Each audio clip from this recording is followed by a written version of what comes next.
আমার নাম নবীন, আমি টিসিএস এ কাজ করি। আহ, যখনই কোনো মুসলিম ধর্ম উপদেশ দেয়, তারা আল্লাহর নাম নিয়ে শুরু করে এবং মোহাম্মদের নামও বলে। তারা কেন যীশু খ্রিস্টের নাম বলে না, যিনি কিনা আল্লাহর একজন নবী ছিলেন? এবং আমার মনে হয় অনেকটা অজ্ঞতাবশতই মুসলিমরা যীশু খ্রিস্টকে নিয়ে কথা বলে, শুধু খ্রিস্ট ধর্ম নিয়ে কথা বলার সময়ই। তাহলে মুসলিমরা যখন কথা বলার শুরু করে, তারা কেন আল্লাহ এবং মুহাম্মদের নামের পর যীশু খ্রিস্টের নামও বলে না, যেহেতু তিনি নিজেও আল্লাহর একজন নবী ছিলেন? ভাই, খুব ভালো প্রশ্ন করেছেন যে যখন মুসলিমরা আলোচনা শুরু করে ইত্যাদি, তারা প্রথমে আল্লাহ সুবহানাহু ওয়া তাআলার নাম স্মরণ করেন, এরপর আল্লাহ রাসূল মুহাম্মদ সাল্লাল্লাহু আলাইহি সাল্লামের নাম নেন। কেন তারা নাম নেন না যীশু খ্রিস্টের, তার উপর শান্তি বর্ষিত হোক? আপনি মনে করছেন এটা করলে ভালোই হবে, যেহেতু আপনি জানেন যে ইসলামে যীশু খ্রিস্ট, তার উপর শান্তি বর্ষিত হোক, তিনিও আল্লাহ তাআলার একজন রাসূল ছিলেন, তিনিও ইসলামের একজন বার্তাবাহক। আল্লাহ কোরআনে বলেছেন সূরা ফাতির অধ্যায় নম্বর 35 আয়াত নম্বর 24, وإن من أمة إلا خلا فيها نذير। এমন একটিও জাতি বা গোষ্ঠী নেই যাদের প্রতি আমি সতর্ককারী পাঠাইনি। আল্লাহ বলেন সূরা রাদ অধ্যায় 13 আয়াত নম্বর 7, ولكل قوم هاد। এবং প্রত্যেক জাতির প্রতি আমি একজন সতর্ককারী, একজন পথপ্রদর্শক পাঠিয়েছি। নামানুসারে কোরআনে মাত্র 25 জন নবীর কথা উল্লেখ রয়েছে, কিন্তু আমাদের প্রিয় নবী মুহাম্মদ সাল্লাল্লাহু আলাইহি ওয়াসাল্লাম বলেছেন, সহিহ হাদিসের উল্লেখ আছে, এটা মিশকাত আল মাসাবিতে, যে আমাদের প্রিয় নবী বলেছেন যে 1,24,000 পয়গম্বর পাঠিয়েছেন আল্লাহ সুবহানাহু ওয়া তাআলা এই পৃথিবীর বুকে, কিন্তু কোরআনে কেবল 25 জনের নামই পাওয়া যায়। আদম, ইব্রাহিম, মুসা, যিশু, মোহাম্মদ, তাদের সকলের উপর শান্তি বর্ষিত হোক। তো ভাই, আমি যদি আপনার কথা মেনে নেই যে আমাদের নাম উল্লেখ করা উচিত সকল নবী রাসূলদের, তাহলে 1,24,000 নবী রাসূলগণের নাম নিতে না পারলেও অন্তত কোরআনে বর্ণিত 25 জনের সকলেরই নাম নিতে হবে। তাহলে ভেবে দেখেন প্রথম বাক্যটি কত বড় হয়ে যাবে। আপনি যেটা বুঝতে পারছেন না তা হলো, যে সকল নবী রাসূল নবী মুহাম্মদ সাল্লাল্লাহু আলাইহি ওয়াসাল্লামের আগে এসেছিলেন, তাদের পাঠানো হয়েছিল শুধু তাদের লোকদের জন্য, শেষ সময়ের জন্য। উদাহরণস্বরূপ কোরআনে আছে যীশু খ্রিস্ট, তার উপর শান্তি বর্ষিত হোক, এটার উল্লেখ আছে সূরা সাফ অধ্যায় নম্বর 61 আয়াত নম্বর 6, যে তাকে পাঠানো হয়েছিল বনী ইসরাইলের জন্য একজন দূত হিসেবে। এটা উল্লেখ আছে সূরা আলী ইমরানেও অধ্যায় নম্বর 3 আয়াত নম্বর 49, যে যীশু খ্রিস্টকে তারপর শান্তি বর্ষিত হোক পাঠানো হয়েছিল একজন দূত হিসেবে বনী ইসরাইলের সন্তানদের জন্য। সুতরাং মুহাম্মদ সাল্লাল্লাহু আলাইহি ওয়াসাল্লামের আগে যারা এসেছেন সকল নবী রাসূলগণকে পাঠানো হয়েছিল তাদের নিজেদের লোকদের জন্য, শেষ সময়ের জন্য। কিন্তু যেহেতু মুহাম্মদ সাল্লাল্লাহু আলাইহি ওয়াসাল্লাম সর্বশেষ ও চূড়ান্ত নবী ছিলেন, তাকে শুধু আরব বা মুসলিমদের জন্য পাঠানো হয়নি, তাকে পাঠানো হয়েছিল সমগ্র মানব জাতির জন্য। এবং আল্লাহ বলেন সূরা আম্বিয়া অধ্যায় নম্বর 21 আয়াত নম্বর 107, وما أرسلناك إلا رحمة للعالمين। আমি তো তোমাকে রহমত হিসেবে প্রেরণ করেছি সমগ্র পৃথিবীর জন্য, সমগ্র সৃষ্টি জগতের জন্য, সমগ্র মানবতার জন্য।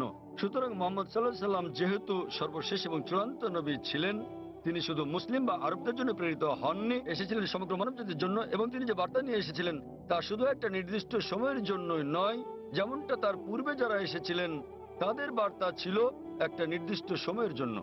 কিন্তু যেহেতু নবী মুহাম্মদ সাল্লাল্লাহু আলাইহি ওয়াসাল্লাম ছিলেন সর্বশেষ ও চূড়ান্ত নবী, তার বার্তা সময়ের বন্ধনে বাধা নয়, এটাকে অনুসরণ করতে হবে শেষ দিন পর্যন্ত। এ কারণে আপনি বর্তমানে যেখানেই থাকুন না কেন, হোক সে ভারত বা যুক্তরাষ্ট্র বা ইংল্যান্ড বা সৌদি আরব, পৃথিবীর যে কোনো প্রান্তে, বর্তমানে আমাদের অনুসরণ করতে হবে সর্বশেষ ও চূড়ান্ত নবীকে, এবং তিনি হচ্ছেন নবী মুহাম্মদ সাল্লাল্লাহু আলাইহি ওয়াসাল্লাম। যদিও ইসলামে সকল নবী রাসূলকেই আমরা সম্মান করি এবং আমরা যীশু খ্রিস্টকেও সম্মান করি, আমরা তাকে ভালোবাসি, তাকে শ্রদ্ধা করি, কিন্তু যীশু খ্রিস্ট তার উপর শান্তি বর্ষিত হোক নিজেই বলেছেন, এটার উল্লেখ আছে গসপেল অফ জন অধ্যায় নম্বর 16 অনুচ্ছেদ নম্বর 12 থেকে 14, আমি তোমাদের অনেক কথা বলতে চাই, কিন্তু এখন তোমরা তা সহ্য করতে পারবে না, কারণ যখন সত্যের আত্মা আসবেন তিনি তোমাদের পথ দেখাবেন। তিনি নিজে থেকে কিছু বলবেন না, যা শুনবেন তাই বলবেন, তিনি আমাকে সম্মানিত করবেন। সুতরাং এখানে যীশু খ্রিস্ট তার উপর শান্তি বর্ষিত হোক ভবিষ্যৎবাণী করেছেন সর্বশেষ ও চূড়ান্ত নবী মুহাম্মদ সাল্লাল্লাহু আলাইহি সাল্লামের আগমনের। এই কারণে আমরা বিশ্বাস করি যে যীশু খ্রিস্ট তার উপর শান্তি বর্ষিত হোক এই পৃথিবীতে আবার প্রত্যাবর্তন করবেন, এবং খ্রিস্টানরাও এটা বিশ্বাস করে। তিনি যখন আসবেন তিনি নিজেও আনুগত্য করবেন আল্লাহ সুবহানাহু ওয়া তাআলার এবং সর্বশেষ ও চূড়ান্ত নবী মুহাম্মদ সাল্লাল্লাহু আলাইহি ওয়াসাল্লামের শিক্ষা মেনে চলবেন। তাই এটাই হচ্ছে কারণ যে যখন কোনো মুসলমান কোনো বক্তব্য শুরু করতে যায় অথবা শাহাদাত দেয়, প্রথমেই সে এক এবং একমাত্র আল্লাহ সুবহানাহু ওয়া তাআলার নাম স্মরণ করে, শুধু তিনি একমাত্র উপাসনার যোগ্য, আর কেউ নয়। এবং আমরা সর্বশেষ ও চূড়ান্ত নবী অর্থাৎ মুহাম্মদ সাল্লাল্লাহু আলাইহি ওয়াসাল্লামের উপর বিশ্বাস স্থাপন করি, কারণ তিনি এমন এক পয়গম্বর যার শিক্ষা দীক্ষা আজ অনুসরণযোগ্য। পূর্ববর্তী সকল নবী রাসূলগণ ছিলেন সময়ের গণ্ডিভুক্ত একটা নির্দিষ্ট সময়ের জন্য এবং একটা নির্দিষ্ট গোত্রের লোকদের জন্য। যেহেতু নবী মুহাম্মদ সাল্লাল্লাহু আলাইহি ওয়াসাল্লামকে পাঠানো হয়েছে সমগ্র মানবজাতির জন্য এবং তার বার্তা সময়ের গণ্ডিভুক্ত নয়, এ কারণে আমরা তার নাম উল্লেখ করে থাকি। অন্যথায় ইসলামে আমাদের সকল নবীদেরকে সম্মান করতে হয়। আর আমি যদি আপনার কথা মেনে নেই, যেভাবে আগে বলেছিলাম আমার লেকচার শুরুর সময়, আমাকে বলতে হবে আল্লাহর নাম যিনি সর্বময়, সর্বোচ্চ, ক্ষমাশীল, এবং তার নবীদের নাম আদম এবং নূহ, তারপর সালেহ, ইদ্রিস, ইব্রাহিম, ইসমাইল, ইসহাক, মুসা, ঈসা, এবং তারপর আরো কারো নাম বলে আমি বলতে পারি মুহাম্মদ সাল্লাল্লাহু আলাইহি ওয়াসাল্লাম। আমরা যখনই মুহাম্মদ সাল্লাল্লাহু আলাইহি ওয়াসাল্লামের নাম উল্লেখ করি, অন্য সকল নবীরা হয়তো অন্তর্ভুক্ত হন, কেননা এই কিতাব পবিত্র কোরআন যা কিনা নাজিল হয়েছিল নবী মুহাম্মদ সাল্লাল্লাহু আলাইহি ওয়াসাল্লামের উপর, এখানে বলা আছে যে প্রত্যেক মুসলমানের দায়িত্ব আল্লাহ সুবহানাহু ওয়া তাআলার সকল নবী রাসূলগণকে সম্মান করা, এমনকি যদিও তাদের নাম পবিত্র কোরআনে উল্লেখ নাও থাকে। সুতরাং আমরা তাদের ভালোবাসি, তাদের সম্মান করি, কিন্তু আমাদেরকে নাম নিতে হবে সর্বশেষ ও চূড়ান্ত নবীরই, যেহেতু তার বাণী আজও অনুসরণ করা হচ্ছে। আশা করি উত্তরটা পেয়েছেন। দিতে পারবেন? তিনি তামিল ভাষায় কিছু বলতে চাচ্ছেন, এখানে কোনো অনুবাদক আছেন? আমরা চাই ওনার প্রশ্নটি যথাযথভাবে অনুবাদ করা হোক, তাকে তামিল ভাষাতেই প্রশ্নটি করতে দিন, অনুবাদক সেটাকে বাংলায় করবেন। எனது பெயர் அல்போன்ஸ். நான் கிறிஸ்தவ மதத்தை சார்ந்தவர். சென்னை பெரம்பூரிலிருந்து வருகிறேன். நான் இஸ்லாம் மதத்தினுடைய வீட்டிற்கு சென்று பீஸ் டிவி, தங்களது பீஸ் டிவியில் இஸ்லாம் மதத்தின் அனைத்து விஷயங்களையும் பார்ப்பேன். 7000 ரூபாய் கட்டினால் மட்டுமே பீஸ் டிவி சேனல் தெரியும் என்ற நிலைக்கு உள்ளது.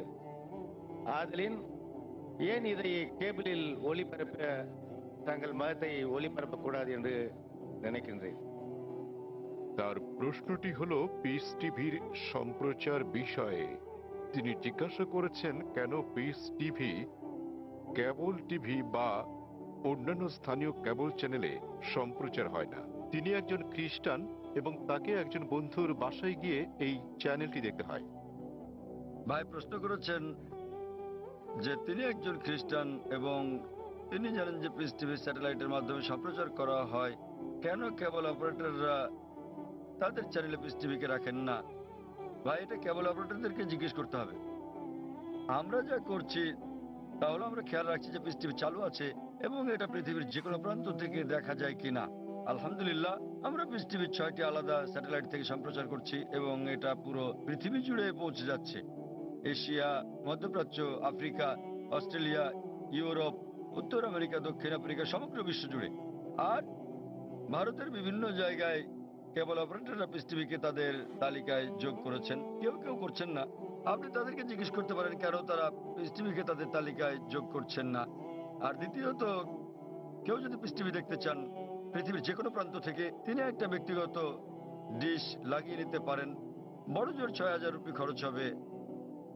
$150 খরচে পৃথিবীর যে কোনো প্রান্ত থেকে ডিশ এবং ডিকোডার বসালে এটা ফ্রি টু এয়ার চ্যানেল, আপনি এটা দেখতে পারবেন। আপনাকে মাসে মাসে টাকা দিতে হবে না। এটা free to air channel, dish এবং ডিকোডারের খরচ পড়বে প্রায় 6000 রুপি। এটা আপনি বসাতে পারেন আপনার ছাদে বা বারান্দায় এবং ইনশাল্লাহ আপনি সারা জীবন দেখতে পারবেন, আপনাকে কোনো টাকা দিতে হবে না এর জন্য। আর আমাদের দুটো চ্যানেল আছে, একটা পিস টিভি ইংলিশ, আরেকটা হলো পিস টিভি উর্দু। তাই একবার ডিশ বসালে ইনশাল্লাহ আপনি দুটো চ্যানেলই দেখতে পারবেন। এবং আপনি যদি এটা আপনার বিল্ডিংয়ে বসান এবং 50টা বাড়িতে এই ডিশ লাইনটা ভাগ করে নেন, বাড়ি প্রতি হয়তো খরচ পড়বে মাত্র কয়েকশো রুপি। সুতরাং যে কেউ দেখতে চাইলে এভাবে দেখতে পারেন। আর পিস টিভিকে ইন্টারনেটেও আমরা দিয়ে দিয়েছি। স্বাভাবিকভাবে ইন্টারনেটের গুণগত মান স্যাটেলাইটের তুলনায় অনেক নিম্নমানের হবে। আপনি ইন্টারনেটে www.peacetv.org এই সাইটে দেখতে পারবেন। এমনকি মোবাইলেও সম্প্রতি আমরা পিস টিভি মোবাইলেও চালু করেছি। আপনার কাছে যে হ্যান্ডসেটই থাকুক না কেন, নোকিয়া অথবা আইফোন, আমরা চেষ্টা করছি বিশ্বের 80% হ্যান্ডসেটের জন্য এটাকে সহজলভ্য করতে। তবে ফোনটা যত উঁচু মানের হবে, যদি আপনি তৃতীয় প্রজন্মের ফোন নিয়ে থাকেন এর মান অনেক উন্নত হবে। যদি ওয়াইফাই ব্যবহার করেন উন্নত মান পাবেন। সুতরাং হ্যান্ডসেটের উপর নির্ভর করে আপনি মোবাইলেও পিস টিভি দেখতে পারেন। এটা সম্পূর্ণ বিনামূল্যে। এর ওয়াপ ইন্টারনেটের জন্য www.peacetv.org, মোবাইলের জন্য এরওয়াপ wap.peacetv.org। আশা করি উত্তরটা পেয়েছেন। হ্যাঁ বোন, আপনার প্রশ্নটি করুন। শুভ সন্ধ্যা, আমার নাম নিখিলা। আমি ডেন্টালের একজন ছাত্রী। ইসলাম সম্পর্কে আমার জ্ঞান আসলেই কম। আমি যতটুকু জানি আমার বন্ধুদের কাছ থেকে শুনেছি। আমার প্রশ্ন হচ্ছে, আমি একটি পোস্টারে দেখেছি যে বলা আছে সঙ্গীত এবং নৃত্য ইসলামে গ্রহণযোগ্য নয়। এটা কেন? মানে আমি বলতে চাইছি যে আপনি এটা এমনি এমনি বলতে পারেন না যে গান বাজনা বা নৃত্য করো না। যেমন আপনি যদি বলেন যে ভরতনাট্যম বা অন্য কোনো নৃত্যের ব্যাপারে যেখানে সঙ্গীত আছে, এমনকি এমনিতেও আমরা সঙ্গীতের মাধ্যমে ঈশ্বরের প্রশংসা বা নিজেদের আবেগ প্রকাশ করে থাকি, তাহলে গান বাজনা গ্রহণযোগ্য নয় কেন? বোন জিজ্ঞেস করলেন যে কেন ইসলাম ধর্মের সঙ্গীত এবং নৃত্য নিষিদ্ধ।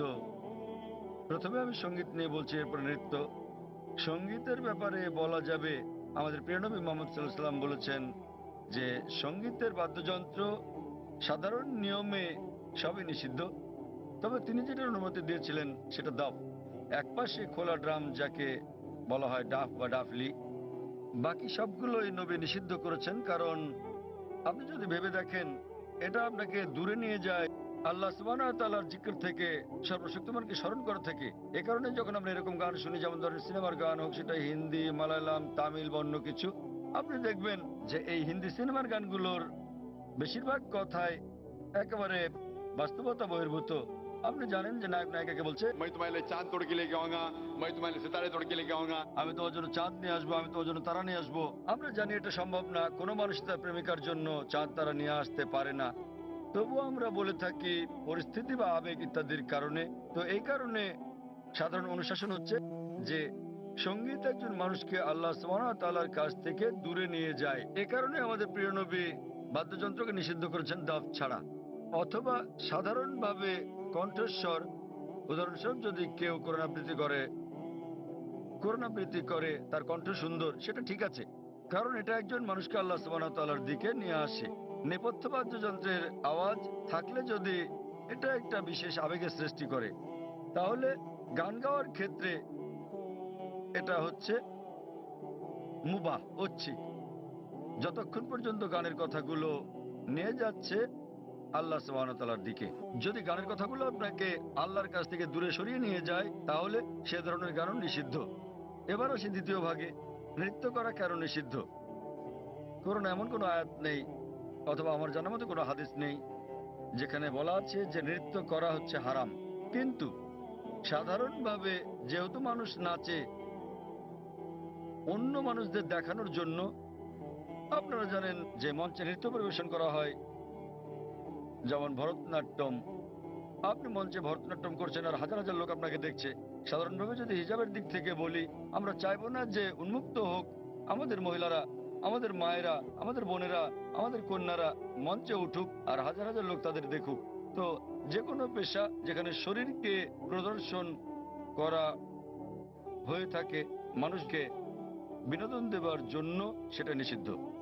এই কারণেই মানুষজনের সামনে নাচা অথবা নাচ করা কোনো পার্টিতে যেখানে বিপরীত লিঙ্গের মানুষেরা থাকে, বেশিরভাগ ক্ষেত্রে নাচের নিয়মগুলো এগুলো ইসলামী শরিয়ার বিরুদ্ধে যায়।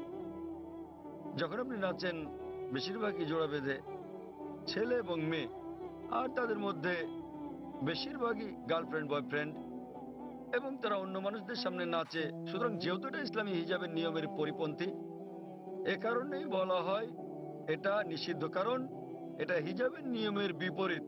তাই বুঝতে হবে যে যখন নাচ করছেন, আপনি মানুষজনের সামনে নাচ করছেন, পার্টিতে যাচ্ছেন, আবার ঘুরে বেড়াচ্ছেন, আর না হলে শুধু স্বামী স্ত্রী মিলে যেভাবে খুশি সময় কাটাতে পারেন, যতক্ষণ এটা শরিয়ার বিরুদ্ধে না যাচ্ছে। বদ্ধ ঘরের ভেতরে স্বামী স্ত্রী মিলে যা খুশি করতে পারেন, যদি এটা কোরআন ও হাদিসের নিয়ম কানুনের বাইরে না যায়, কোনো সমস্যা নেই।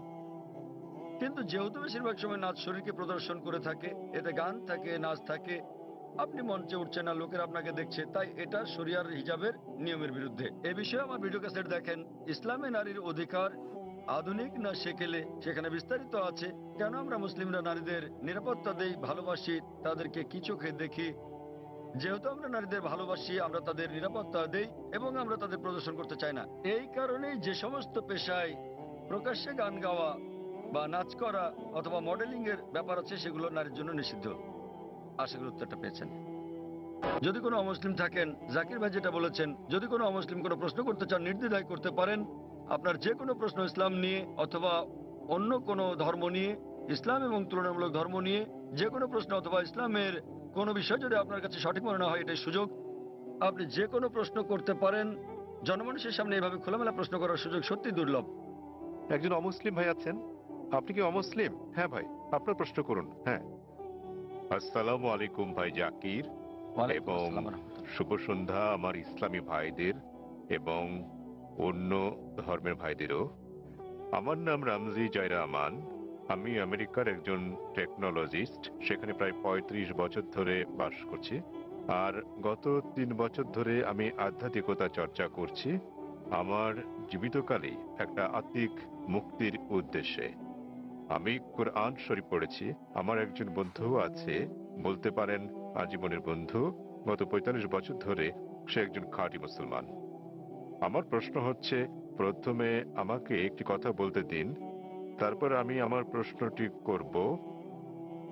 আমরা যখন কিছু বুঝতে চাই, হোক সেটি ধর্ম নিরপেক্ষ অথবা ধর্মীয়, আমরা বই পড়ে সেটি জানি, কিন্তু যখন আমরা বইটি পড়ি আমরা সেটা বুঝে বুঝেই পড়ি।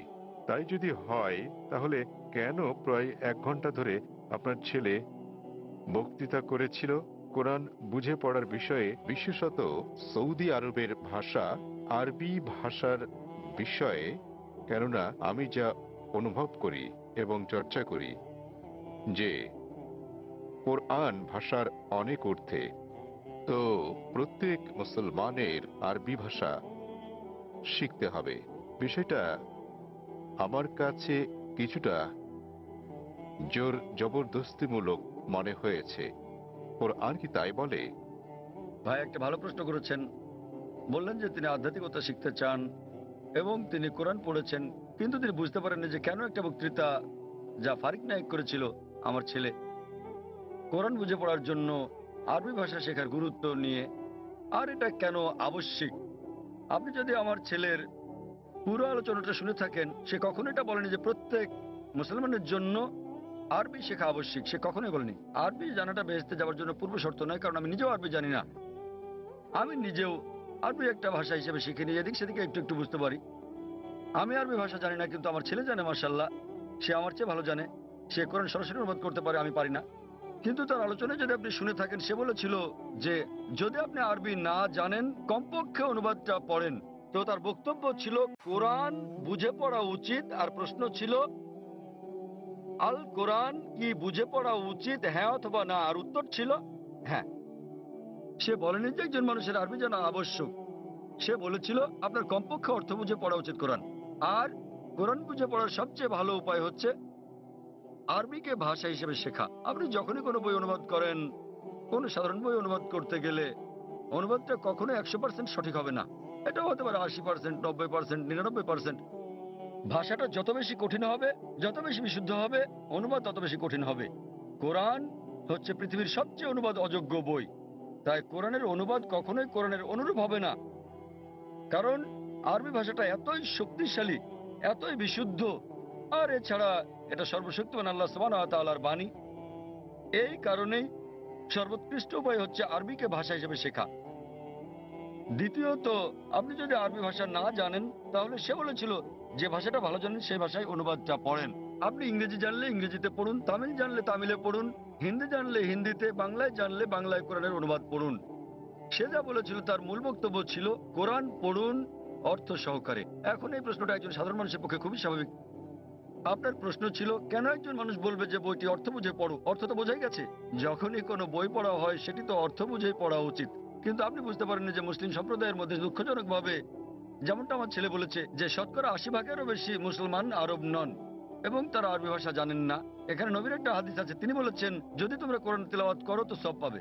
সেই কারণে বেশিরভাগ মুসলিম যখন কোরআন পড়ে তারা আরবিতেই পড়ে, কিন্তু তার অর্থটা বোঝে না। তাই এটা পৃথিবীর সবচেয়ে বেশিবার পড়া বই, কিন্তু একই সাথে অর্থ না বুঝে সবচেয়ে বেশিবার পড়া বই ওটি। তো আমার ছেলে বলেছিল আরবি অংশটা পড়ার পরে যা বেশিরভাগ অমুসলিমই বোঝেন না, অন্তত সেই অংশের অনুবাদটা পড়েন সেই ভাষায় যে ভাষাটা আপনি ভালো বোঝেন। সে জোর দিচ্ছিল যে কোরআন নির্দেশনামূলক গ্রন্থ, এটি সর্বশক্তিমান আল্লাহর গ্রন্থ। সে সকল মুসলমানকে অনুরোধ করেছে যে আরবিটা পড়ার পাশাপাশি অনুবাদটাও পড়েন, যার স্থান দ্বিতীয়। কিন্তু সবচেয়ে ভালো আরবিকে একটি ভাষা হিসেবে শেখা। কেননা আপনি যদি আরবি জানেন এবং শুদ্ধ ভাষা জানেন, যা আমরা আমাদের স্কুলে শেখাই, ইসলামিক ইন্টারন্যাশনাল স্কুল বোম্বে এবং ইসলামিক ইন্টারন্যাশনাল স্কুল চেন্নাইতে, তাহলে সংযোগ সূত্র পেয়ে যাবেন এবং কোরআনের অর্থ বোঝাটা আরো ভালোভাবে হবে। আশা করি উত্তরটা পেয়েছেন। ধন্যবাদ। সেখানে কি কোনো অমুসলিম ভাই আছেন? হ্যাঁ, হ্যাঁ ভাই, আপনার প্রশ্নটি করুন। শুভ সন্ধ্যা ডাক্তার সাহেব, আমি রাজা, একজন নির্বাহী অফিসার, চেন্নাই থেকে এসেছি। প্রশ্ন করার আগে আমি একটি উদাহরণ দেব, তারপর আমি আমার প্রশ্নটি করব। বিজ্ঞানীরা অনেক ধরনের জিনিস আবিষ্কার করেছেন মানব জাতির জন্য। উদাহরণস্বরূপ বলা যায়, আলেকজান্ডার গ্রাহাম বেল টেলিফোন আবিষ্কার করেছেন, কিন্তু আলেকজান্ডার গ্রাহাম বেলের সময় ফোন ছিল অন্য রকম। কিন্তু এখন আমাদের এই আধুনিক 24 শতকে আমরা ব্যবহার করছি মোবাইল, ইমেইল পাঠাচ্ছি, ইন্টারনেট, ফ্রিল্যান্স, ছবি, সারা বিশ্ব জুড়েই। আমি যা বলতে চাইছি, মানুষ যাই সৃষ্টি করেছে তার কিছু অংশের পরিবর্তন হতে পারে, কিন্তু একটা ব্যাপার আমি বুঝি, তা হলো যদিও আমি একজন আধ্যাত্মিক মানুষ, তো এই সাপ্তাহিক চক্র অর্থাৎ সপ্তাহের 7 দিন, এটা সারা বিশ্বেই একই নিয়মে পালন করা হয়। হোক এটা ভারতে, আফগানিস্তানে, অথবা হতে পারে জার্মানি, ইউরোপ, মধ্যপ্রাচ্য, আফ্রিকা, যেখানেই হোক না কেন, প্রায় 600 কোটি মানুষ এই সাপ্তাহিক চক্রকে অনুসরণ করে, অর্থাৎ 7 দিন, রবিবার থেকে শনিবার। আমার মনে হয় ডাক্তার সাহেব, এই 7 দিনের সাপ্তাহিক চক্র কোনো মানুষের দ্বারা তৈরি হয়নি। আমি বুঝতে পেরেছি এই সাপ্তাহিক চক্র তৈরি হয়েছে সর্বশক্তিমান সৃষ্টিকর্তার হাতেই। আমি প্রশ্ন করতে চাই যে এই 7 দিনের চক্রের কথা কি কোনো ধর্মগ্রন্থে লেখা আছে? আর সাথে আরেকটি প্রশ্ন, সেটি হলো যে আল কোরআনে কি সৃষ্টির কোনো নিয়মের উল্লেখ আছে কিনা? এইটুকুই। ভাই একটা প্রশ্ন করলেন যে মানুষ যখন কোনো কিছু আবিষ্কার করে, উদাহরণ হিসেবে আলেকজান্ডার গ্রাহাম বেলের টেলিফোন আবিষ্কারের কথা বলেছেন, কিন্তু সময়ের সাথে সাথে এটা বদলাতে থাকে, আর এখন আমরা মোবাইল ফোন ব্যবহার করছি, যা অনেকটাই ভিন্ন। এগুলো মানুষের সৃষ্টি, কিন্তু এই সাপ্তাহিক চক্র সারা পৃথিবীতে অনুসরণ করা হয়। এটা সর্বশক্তিমান আল্লাহর সৃষ্টি, সর্বশক্তিমান আল্লাহর সৃষ্টি, সেজন্য এটা সমগ্র পৃথিবীতে অনুসরণ করা হয়। তিনি জানতে চান যে এই পৃথিবীর এই আবিষ্কারের কথা কোরআনে অথবা আগের ধর্মগ্রন্থগুলোতে উল্লেখ আছে কি না। ভাই আপনাকে একটা কথা বলি, আমি আপনার সঙ্গে একমত। মানুষ যখন কোনো কিছু আবিষ্কার করে, সেটার বিবর্তন হতে থাকে, উন্নতি হতে থাকে, শুধুমাত্র আল্লাহরটা ছাড়া। আল্লাহ হলেন নিখুঁত, তিনি কিছু সৃষ্টি করলে সেটা নিখুঁতভাবে সৃষ্টি করেন, অথবা তিনি ধাপে ধাপে এটাকে উন্মোচন করতে পারেন, কারণ সৃষ্টির জন্য তিনি যেটা সৃষ্টি করেছেন মানুষের জন্য তারা বুঝতে নাও পারে। উদাহরণস্বরূপ তিনি অনেক নবী পাঠিয়েছেন। প্রথম নবী ছিলেন আদম আলাইহিসসালাম, এবং তারপর অনেক নবী পাঠিয়েছেন, 1,24,000। সর্বশেষ নবী মুহাম্মদ সাল্লাল্লাহু আলাইহি সাল্লাম, তিনি অনেক বাণী পাঠিয়েছেন, অনেক গ্রন্থ। কিছু কিছু গ্রন্থের কথা কোরআনে উল্লেখ আছে, তাওরাত, জবুর, ইনজিল, এবং সর্বশ্রেষ্ঠ কোরআন। এমন না যে সর্বশক্তিমান আল্লাহ কোরআনের সম্পর্কে জানতেন না। ওই সময় মানুষ সেই বার্তাটা গ্রহণ করার উপযুক্ত ছিল না, তাই মানুষের অনুধাবন ক্ষমতার উপর ভিত্তি করে তিনি একের পর এক গ্রন্থ পাঠিয়েছেন। যখন তিনি দেখলেন যে মানুষ এবার মর্ম বুঝতে পারবে, তখন তিনি সর্বশেষ চূড়ান্ত গ্রন্থ আর সর্বশেষ চূড়ান্ত নবী মুহাম্মদ সাল্লাল্লাহু আলাইহি সাল্লামকে পাঠালেন। এবার আপনার প্রশ্নে আসি, সাপ্তাহিক চক্রের ব্যাপারে। 7 দিন সমগ্র পৃথিবীতে অনুসরণ করা হয়। আপনি বলেছেন রবিবার থেকে শনিবার, এই 7 দিনের চক্র সারা পৃথিবীতেই আছে, কিন্তু এটা সব জায়গায় এক নয়। আপনি যদি যান কোনো মুসলিম দেশে, রবিবার ছুটির দিন নয়, শুক্রবার ছুটির দিন, তাই এটা রবিবার থেকে শনিবার নয়, এটা শুক্রবার থেকে বৃহস্পতিবার, কিন্তু এটা 7 দিনই। তো এই 7 দিনের চক্রটা একই আছে, দিনগুলো ভিন্ন হতে পারে, যেমন এইসব ছুটির দিন ইত্যাদি। আর একইভাবে আপনি যদি বাইবেল পড়েন, বাইবেলের 7 দিনের কথা বলে থাকে সৃষ্টিকালের ব্যাপারে। এমনকি ইহুদি ধর্মগ্রন্থ এই কথা বলা আছে, পবিত্র কোরআনে এই কথা আছে, হাদিসে এই কথা বলে থাকে।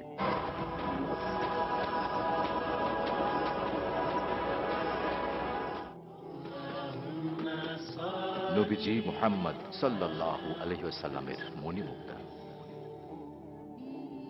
আয়েশা রাদিয়াল্লাহু আনহা থেকে বর্ণিত, রাসূলুল্লাহ সাল্লাল্লাহু আলাইহি ওয়াসাল্লাম বলেন, হে আয়েশা, নিশ্চয়ই আল্লাহ সহনশীল, আর তিনি প্রত্যেক কাজে সহনশীলতা পছন্দ করেন। সহিহ বুখারী 9ম খণ্ড অনুচ্ছেদ 4, হাদিস নম্বর 6927।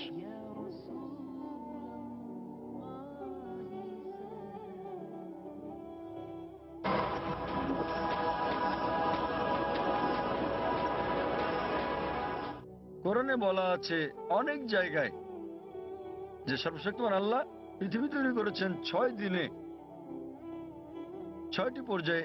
এ ব্যাপারে পবিত্র কোরআন এবং অন্যান্য ধর্মগ্রন্থ প্রায় একই কথা বলা আছে, কিন্তু ভালোভাবে দেখলে অনেক পার্থক্য আছে। কোরআন যেভাবে বলেছে তা অনেক বেশি বিজ্ঞানসম্মত। অন্যান্য ধর্মগ্রন্থের কথা অতটা বিজ্ঞানসম্মত না হতে পারে।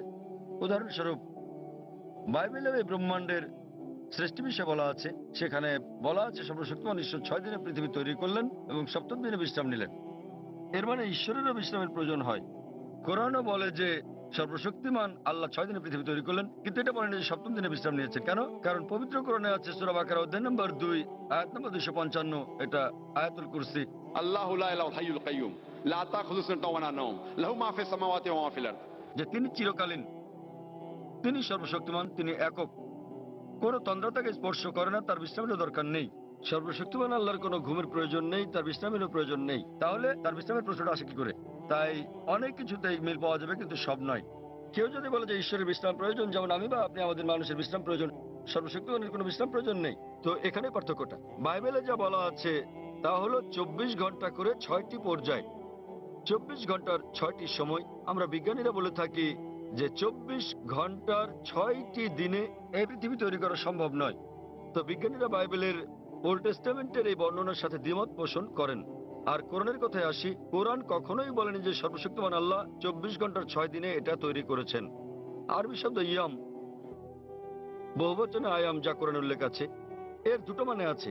ইয়মের একটা মানে হলো সাধারণ 24 ঘন্টার একদিন বলতে যা আমরা বুঝি, আর একটা মানে হচ্ছে পর্যায়। এটা যে কোনো দৈর্ঘ্যের হতে পারে, যেমন একটা যুগ। আর বিজ্ঞানীদের এটা মেনে নিতে কোনো সমস্যা নেই যে ব্রহ্মাণ্ড 6টি যুগে তৈরি হয়েছে, 6টি দীর্ঘ সময়ে, হতে পারে লক্ষ লক্ষ বছর ধরে, তাতে কোনো অসুবিধা নেই। এখানে পার্থক্যটা। জগতের সৃষ্টির রহস্যের ব্যাপারে কোরআনে শত শত আয়াত আছে এই জগতের সৃষ্টি রহস্য নিয়ে। আমি এটার উপর একটা লেকচার দিতে পারি, কিন্তু এখানে সময় নেই। আমি শুধু কয়েকটা উদাহরণ দেব। কোরআন পৃথিবীর সৃষ্টি রহস্য নিয়ে কি বলে তাই নিয়ে সেখানে অনেক কথাই বলা আছে, কিন্তু কোরআনে যা বলা আছে এর অধিকাংশই কোরআন নাজিলের সময় আমরা জানতাম না। কোরআন যখন 1400 বছর আগে নাজিল হয়েছিল, এসব কথা অজানা ছিল। উদাহরণস্বরূপ, আজ একজন বিজ্ঞানীকে জিজ্ঞেস করলে তিনি উত্তর দেবেন। আমরা যদি বলি যে কিভাবে পৃথিবীর সৃষ্টি হলো, তাহলে তিনি বলবেন যে প্রথমে এখানে ছিল একটি নীহারিকা, তারপর একটা গৌণ বিচ্ছেদ ঘটল, বিগ ব্যাং, যা থেকে জন্ম নিল ছায়াপথ, তারকামণ্ডলী, গ্রহসমূহ, সূর্য, এমনকি পৃথিবী যেখানে আমরা বাস করি। এটা কয়েকজন বিজ্ঞানী আবিষ্কার করেছিলেন প্রায় 35-40 বছর আগে, আর এটাকে বলা হয়ে থাকে বিগ ব্যাং, যেটা 40 বছর আগে আবিষ্কৃত হয়েছে। আর যেটাকে আজকে বিজ্ঞানীরা বলছেন বিগ ব্যাং, এটা কোরআনে বলা হয়েছে 1400 বছর আগে। সূরা আম্বিয়া অধ্যায় নম্বর 21 আয়াত নম্বর 30 বলা হয়েছে যে আওয়ালাম ইয়ারাল্লাযিনা কাফারু অবিশ্বাসীরা কি দেখে না আন্না সামাওয়াতি ওয়াল আরদা কানাত রাতকান ফাতনাহুমা, যে আকাশমণ্ডলী ও পৃথিবী একত্রিত ছিল, অতঃপর আমি পৃথক করে দিলাম। এখানে কোরআন এই ব্রহ্মাণ্ডের সৃষ্টি বিষয়ে সংক্ষেপে বলে দিচ্ছে যে আকাশমণ্ডলী ও পৃথিবী একত্রিত যুক্ত ছিল, এরপর আমি তাদের পৃথক করে দিলাম। আজকের বিজ্ঞানীরা সৃষ্টি রহস্য নিয়ে যা বলছেন তার নাম দিয়েছেন বিগ ব্যাং। এটা কোরআনে 1400 বছর আগে বলা হয়েছে। আমরা আগে মনে করতাম যে এই যে আমরা পৃথিবীতে আছি এটা সমতল। মাত্র কয়েকশো বছর আগে আমরা জানতে পারলাম, যখন স্যার ফ্রান্সিস ড্রেক 1557 সালে পৃথিবীটা নৌপথে ভ্রমণ করলেন, তিনি প্রমাণ করলেন যে পৃথিবী বর্তুলাকার। কোরআন এটা বলেছে 1400 বছর আগে। সূরা নাজিয়াত অধ্যায় নম্বর 79 আয়াত নম্বর 30। ওয়াল আরদা বাদা যালিকা দাহাহা, এবং তারপর আমি পৃথিবীকে তৈরি করলাম ডিম্বাকৃতি।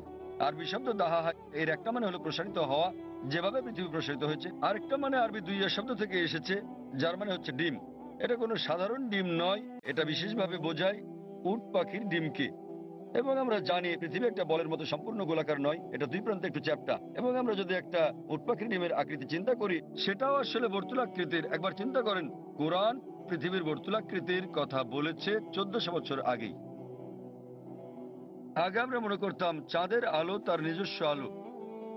সম্প্রতি বিজ্ঞান থেকে জানতে পেরেছি 100 বছর বা 200 বছর আগে যে চাঁদের আলো তার নিজের আলো নয়, বরং সেটা প্রতিফলিত আলো। কোরআন এটা বলেছে 1400 বছর আগেই। সূরা ফুরকান অধ্যায় নম্বর 25 আয়াত নম্বর 61, যে সর্বশক্তিমান আল্লাহ আকাশে তৈরি করেছেন নক্ষত্রপুঞ্জ, আর সেখানে জেলে দিয়েছেন একটি প্রদীপ সূর্য, যা তার নিজের আলোয় জ্বলে, আর চাঁদ জলে প্রতিফলিত বা ধার করা আলোয়। চাঁদের আলোর আরবি শব্দ হচ্ছে মুনির বা নূর, যার মানে হচ্ছে ধার করা বা প্রতিফলিত আলো। কিন্তু সূর্যের আলোর জন্য ব্যবহৃত হচ্ছে ওয়াহাজ, সিরাজ, দিয়া অর্থাৎ মশাল, গনগনে প্রদীপ, প্রজ্বলিত আলো, যা সূর্যের আলোকেই তার নিজস্ব আলো হিসেবে বোঝাচ্ছে। এখানে অনেক আয়াত আছে কোরআনে যা সৃষ্টিজগৎ বিষয়ে, জ্যোতির্বিদ্যা বিষয়ে বলে। আমি যখন ছিলাম স্কুলে আমি পড়েছিলাম যে সূর্য যদিও ঘুরে, এটা তার নিজের অক্ষে আবর্তন করে না, এটা নিশ্চল। কোরআনের সূরা আম্বিয়াতে বলে অধ্যায় নম্বর 21 আয়াত নম্বর 33, هو الذي خلق الليل والنهار আল্লাহ সৃষ্টি করেছেন দিন ও রাত, والشمس والقمر সূর্য এবং চন্দ্র, كل في فلك يسبحون। প্রত্যেকে তার নিজ কক্ষপথে বিচরণ করছে। কোরআন বলছে সূর্য এবং চন্দ্র আবর্তন করা ছাড়াও তাদের নিজস্ব অক্ষের উপর ঘুরছে। আর আজ বিজ্ঞানের এত উন্নতির পরে আমরা জানি যে আমরা একটা টেবিলের উপর যদি সূর্যের ছায়া দেখি, তাহলে আমরা দেখতে পাবো যে সূর্যের গায়ে কালো দাগ রয়েছে, এবং এই কালো দাগগুলো প্রায় 25 দিনে একবার সম্পূর্ণ আবর্তন করে, যা দিয়ে বোঝায় সূর্য প্রায় 25 দিনে একবার আবর্তন করে। আর এভাবেই কোরআন বলে আকাশের কথা যে এটা একটা ছাদের মতো। সূরা আম্বিয়া অধ্যায় নম্বর 21 আয়াত নম্বর 32। কোরআন পদার্থের প্রথম অবস্থার কথা বলে প্লাজমা। কোরআন বলে সূরা জারিয়াতে অধ্যায় নম্বর 51 আয়াত নম্বর 47 যে আমি এই বিশাল আকাশকে নির্মাণ করেছি, ক্রমবর্ধনশীল বিশ্ব যা আমরা সম্প্রতি জেনেছি। এভাবেই কোরআনের অনেক জায়গায় সৃষ্টি রহস্যের কথা বলা হয়েছে। কিন্তু লক্ষ্য করার মতো বিষয় হলো অন্যান্য ধর্মগ্রন্থের মতো অন্যান্য ধর্মগ্রন্থ যেমন বেদ, বাইবেল, সেগুলোও বলে থাকে সৃষ্টি রহস্যের বিষয়ে। সৃষ্টির বিষয়ে তাদের অনেক বক্তব্যই বিজ্ঞানের সাথে মিলে যায়, কিন্তু অনেক বক্তব্যই আবার বৈজ্ঞানিক প্রমাণের বিপরীতে অবস্থান করে। কিন্তু কোরআনের ব্যাপারে বলা যায় কোরআনে 6000-এরও বেশি আয়াত আছে, যার মধ্যে 1000-এর বেশি বিজ্ঞান নিয়ে কথা বলে। এবং পবিত্র কোরআনে এমন একটা আয়াত নেই যা প্রতিষ্ঠিত বিজ্ঞানের বিরুদ্ধে যায়। কোরআনের সাথে অন্যান্য ধর্মগ্রন্থের পার্থক্য হচ্ছে কোরআনের কোনো আয়াতই বিজ্ঞানের প্রমাণিত সূত্রের বিপক্ষে যায় না। এটা কোনো তত্ত্বের বিপক্ষে যেতে পারে, কারণ তত্ত্ব বদলে যায়, কিন্তু একটা আয়াত প্রতিষ্ঠিত বিজ্ঞানের বিপক্ষে যায় না। এই কারণেই কোরআন একটি অনন্য গ্রন্থ। আর বলা যায় এটি সর্বশক্তিমান আল্লাহর একমাত্র আসমানি কিতাব, একমাত্র ধর্মগ্রন্থ যা তার প্রকৃত রূপে এখন পর্যন্ত অবিকৃত আছে। এই কারণেই আপনি যদি সমস্ত ধর্মগ্রন্থগুলোকে বিজ্ঞান দিয়ে পরীক্ষা করেন, সবগুলো ফেল করবে কোরআন ছাড়া। আর কোরআন হলো এই পৃথিবীর বুকে একমাত্র ধর্মগ্রন্থ যা বিজ্ঞানের পরীক্ষায় পাশ করবে। আশা করি উত্তরটা পেয়েছেন।